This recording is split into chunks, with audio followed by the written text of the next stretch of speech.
Thank you, Fred. I'd like to get to go home with him.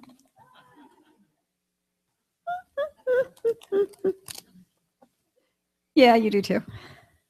Okay, so Ernest Holmes. We must think peace if we wish to express peace. The mind that is always confused and distraught is not at peace. The mind that is continuously upset and agitated by the little petty things of life is not at peace. It is at war with itself. It is only when the individual mind ceases combating itself that it will stop combating others. Well said, Ernest Holmes. And so when we talk about peace, there's all levels of peace. There's all kinds of prayer demonstrations, miracles. Nothing's big or little, our thinking makes it so. But the peace that I'm yearning for, and I think much of us are yearning for, is that deep, abiding peace that sustains us, that allows us to stay in the center of our being and the truth of who and whose we are, no matter what's going on around us. Sometimes I expect you're like me and you're really good at it. And sometimes we might find ourselves not being so great at it. Yes? Yeah. And so this idea of Wednesday wisdom and practicing the presence, it's the experience, it's that practice of calling it forth, of steeping ourselves in peace, of steeping ourselves in the reason for peace, the reminder of what it feels like, so that we can return to it at any time that we choose. Yes? And so, I have to say something about the video, Jen, as she's known. I saw that video a few weeks ago because she's going to be one of the speakers at the Women's Journey Conference this year. I know, I'm so excited. And so she'll be spending time with the girls. And so we have a self-esteem program as part of the Women's Journey Conference. We already have 400 girls that are signed up to be at it this year. I know. I'll be asking for prayer. So Janet Moore and I are co-directors of that program, and we're in the midst of planning what that will look like. And Jen will be there to share with the girls her story, and it's so remarkable. So if you want to get to see her, ladies, come to the Women's Journey Conference. It's on the last Saturday of the month. So revealing peace that surpasses all understanding. Whenever adversity enters into our lives, our human tendency is to react. Yes? That's the humanness. It's just a knee-jerk sometimes. Doesn't have to be the truth, right? Doesn't have to be. We don't have to be there. But we might find ourselves stewing. We might find ourselves fretting. We might find ourselves judging. We might find ourselves doing those things. And maybe eventually the problem will go away. And so how do we go about creating that peace that surpasses all of those disturbances? A peace that is not dependent upon outer conditions, but a peace that comes from the inside. Because we know that's where it lives, yes? We say it every Sunday. God is peace. I am peace. God is the peace I am. Is that not true? When I'm feeling peace, I'm feeling the presence of the divine. So is it not possible that when I'm experiencing something unlike peace, I might just need to remember God? Because we cannot think about being at peace, and we cannot think about strife and turmoil and upset at the same time. We can't. Well, if you can, I'm really impressed. I only know how to think one think at a time, one thought at a time. So it's really important to have a plan for peace, to have a practice for peace, to steep ourselves in peace, and to allow ourselves to know the feeling of peace so that when we're not at peace, we can go, oh, wait, I know this is not peace, and what I really do want is peace, so what am I going to do? I'm giving you the answer. Think about God. Think about peace. God is peace. I am peace. God is the peace I am. Well, that sounds easy, right?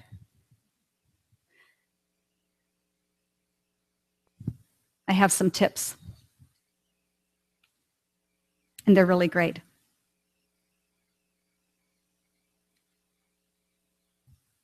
Are you ready for them?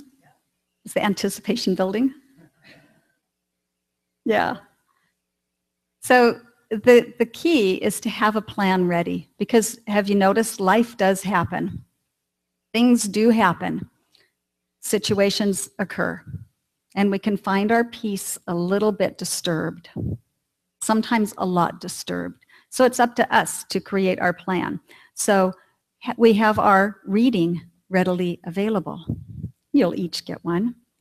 This is a fantastic little pamphlet of books. We pray every day in our own words, in the way that we know to find peace. We might meditate. True? We might do something physical. When I'm not at peace and my prayer didn't do it for me, and I can't meditate because I'm too agitated, if I get outside and I do something physical, it helps me to come back to the truth of my being. When I get myself out in nature and allow that to happen. Do you guys have something that you can do when you're not feeling peace to remember what it feels like? Do you have something? Mm-hmm. Do you have two things in case you need a backup? I highly recommend at least 3 or 4. So you can share one with a friend and not give it away. So creating a peace plan is really important, and having people around us that are peaceful. Having those people around us that remind us about who we are and whose we are. And so we have lots of people here that we can turn to, that we can call upon, that we can say, hey, what are you doing in life these days to remember your peace, to remember the joy, to remember the love that's ever present, to remember God? Because that's what we're doing when we're being at peace. We're remembering the truth. Especially today. Every day. We want to remember that, because what we're doing here ripples out into the world everywhere. Yes, it does. So I have a really good friend who has been doing some really good work in the world in her own way of bringing peace into a more visible and tangible way, and just doing it from this place of love, and she'll tell you about that and why she does it. And I'm super excited that Dina is going to share with us about her organization that she is doing. Here, shall I do this? Come on up.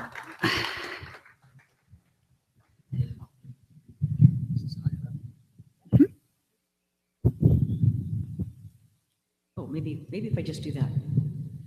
Hi. Oh, thank you. So,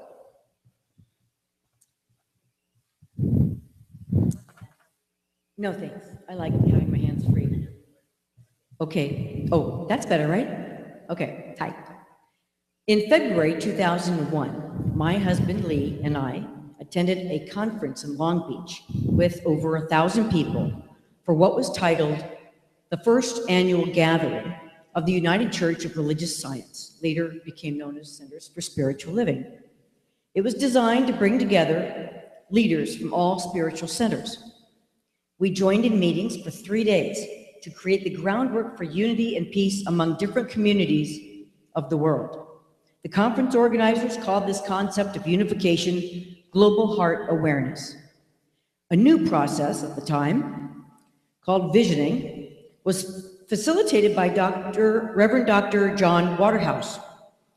We were asked to ponder a series of open-ended questions about the creation of a global unification. Where do you see a need for unity and peace? What do you need to change or let go of for unity or peace to happen? What can you do next, collectively or personally, to affect the development of unity and peace? And what do you need to become to take that next step? We began meeting as one large group and then eventually split into small pods of like-minded people. After each question, we waited in silence for the ideas and answers to come to us. Then we wrote down what we had envisioned. Then in our groups, we shared our ideas while someone made a written list of our ideas to discuss. What came to me first in the visioning process was a simple bumper sticker. It had a 0 with a line through it and the word labels. No labels. This came from my personal discomfort with a bumper sticker I had seen that morning that read, "The only way to heaven is through him." I thought, how rude to all those people on a different path. Next, I thought, well, how can I say no labels without using language? After all, not everybody reads English, and this is a global idea.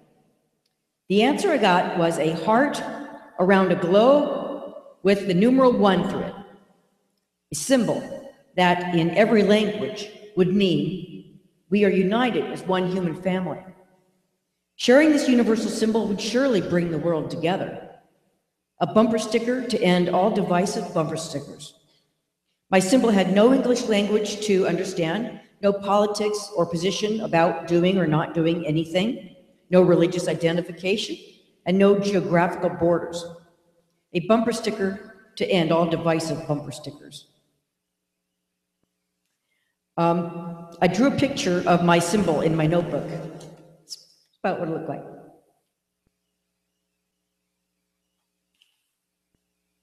At the end of the 3rd day of the conference, the room was vibrating with energy from exciting ideas about how to change the world. I committed to creating a bumper sticker with this image on it. The music played as we got in line to approach the front stage where a giant gold bowl sat. I paraded up to the bowl and deposited my commitment eagerly. As we all know, most of our best intentions are soon forgotten. A seed had been planted, an egg fertilized, but I put it aside. I knew that I had a commitment to fulfill, but not knowing how I would find the time or resources to make it happen, it nagged at me as a goal I would probably never achieve. Then 6 months later, after the gathering, on September 11th, 2001, a foreign terrorist attack on the World Trade Center in New York City shook the world. It was a demonstration of hatred and separation that seemed to make any vision of unity a mirage. In the days that followed, American flags were raised around the world. I felt like people were saying, "United we stand." Strangers helped other strangers, and there was a connection in the midst of loss. About 2 weeks later, that unity focus gave way to blame. People began pointing fingers and talking about revenge. I felt that unity had to be worldwide and not a national position of us against them.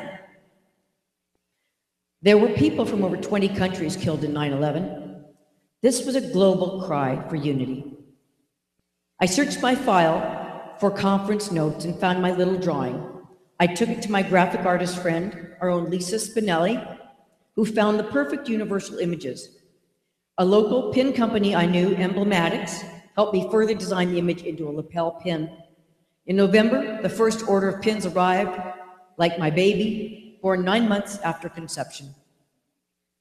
While waiting for the pins to arrive, I got the business organized and began to develop a website called oneglobalheart.org. I wrote a mission statement to express the concept in writing succinctly. The One Global Heart design is a universal symbol of unity, without borders, language, politics, or religion. Its mission is to simply spread the vision and change the world. I wrote a poem to express the message of the pin so that it could be mounted on a card and packaged attractively. I found manufacturers of t-shirts, cups, hats, flags, candles, notepads, and finally the bumper stickers.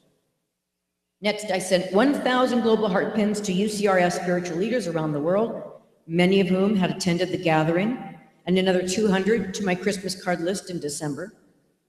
I committed to donate 20% of the profits from sales to nonprofit international service organizations, including the Peace Corps, Doctors Without Borders, and Rotary International.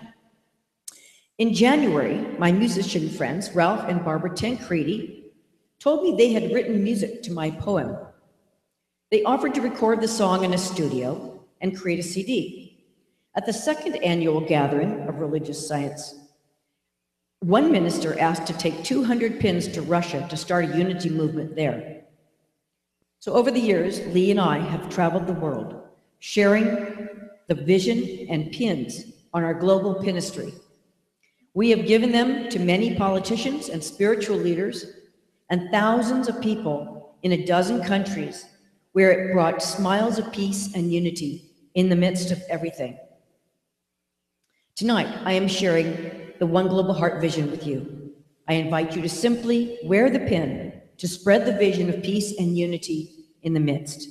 I will put some Global Heart items in the gift store on Sunday and donate all the proceeds to help flood victims in Texas who need to find peace in the midst of disaster.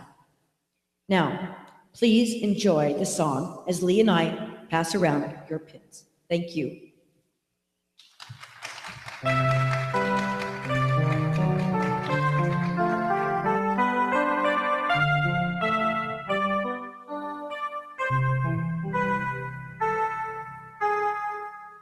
Let us make a brand new start at strengthening our global heart and exercise our rights to be uniquely you, uniquely me.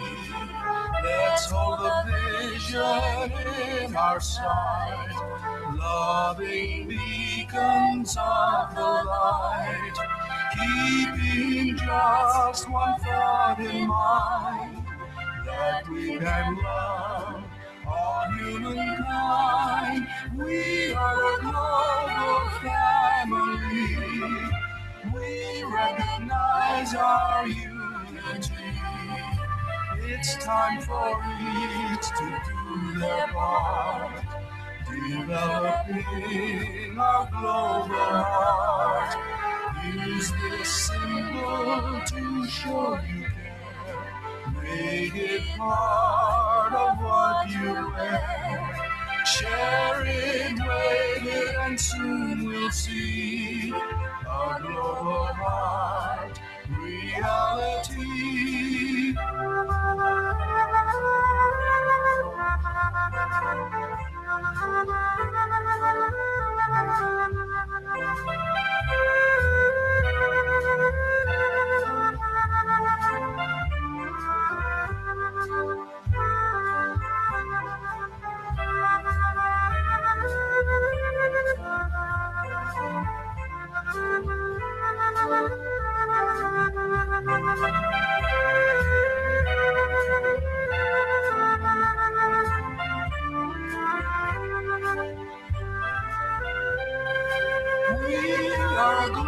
Thank you, Lee. Thank you, Dina. Thank you very much for sharing your plan for peace.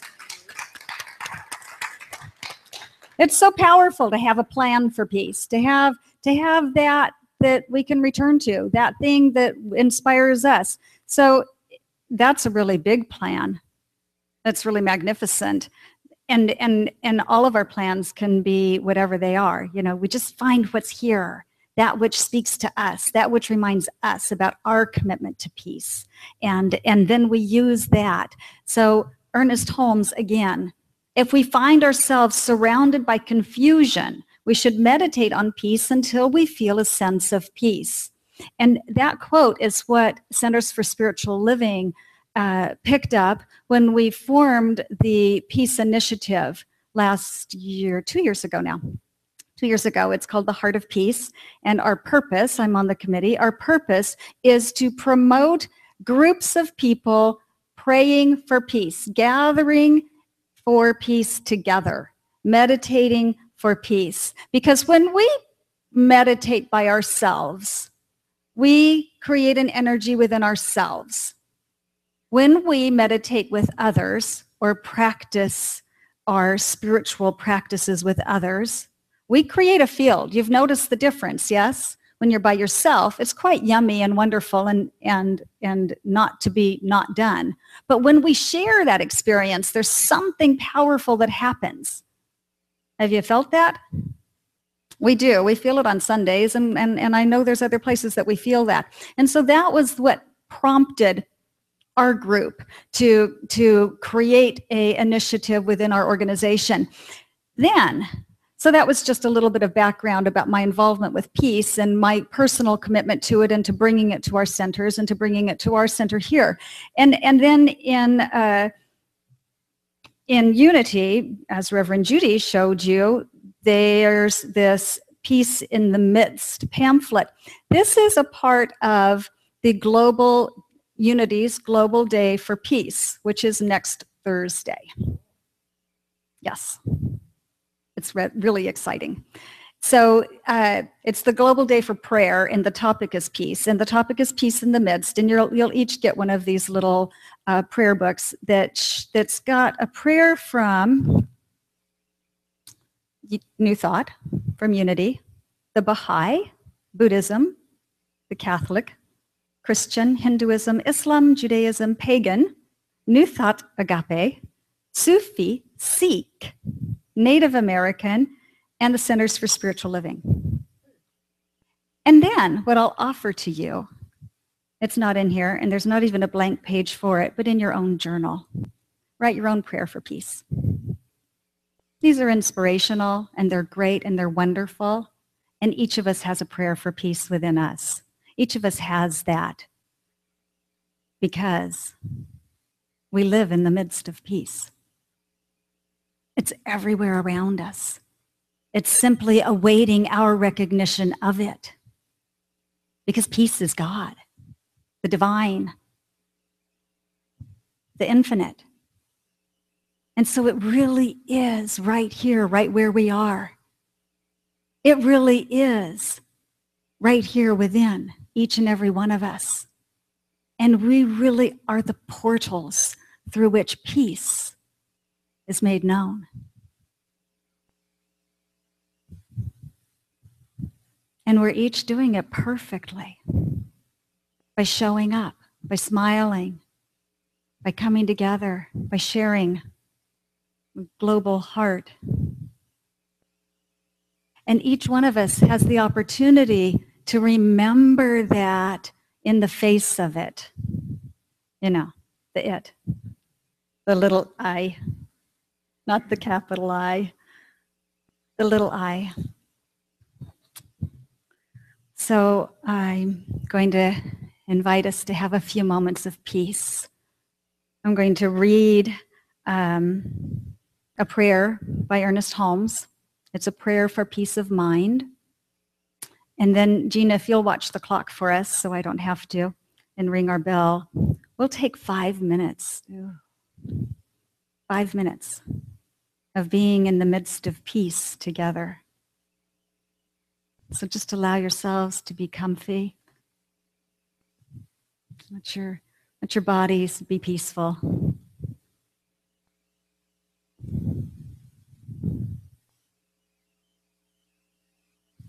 I am at peace in knowing that Christ is the light of the living God within me. Christ is the principle of peace within me, the manifestation of love within me. In the name of God, Christ, my mind is poised in beauty and peace. All sense of fear and doubt is gone. I rest in calm trust and rely on the laws of spirit to bring good into my experience of life. I contend with none, argue with none, and am filled with wonderful peace and light. There is no uncertainty about my future and no fear as a result of my past. I live in the eternal now, which is filled with good alone. Goodness and beauty follow me. Happiness and wholeness fill my entire being with the realization of love and perfection. I accept that Christ is the light of the living God within me. Therefore, my blessed soul is now divine and complete. It has no worries and no fears. It is whole, complete, and satisfied. I look back over all previous experience and find that it was a good, very good. I look toward the future and find that it is good, very good. I look at the present and find that it is also good and very good. God is in all, over all, and through all. I trust the light of the living God within me. I am filled with the spirit of confidence.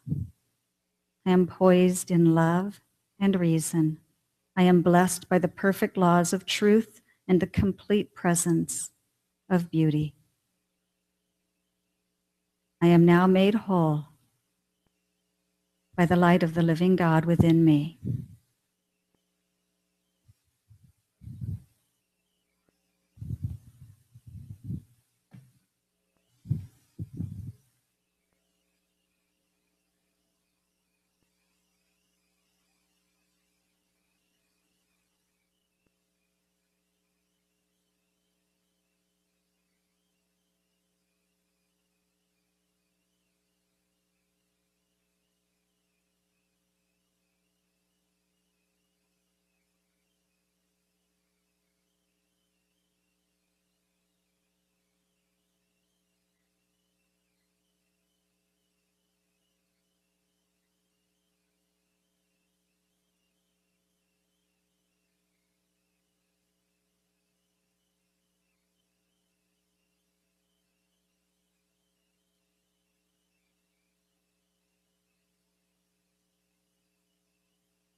recognizing that it's always right where we are, in us and through us and as us.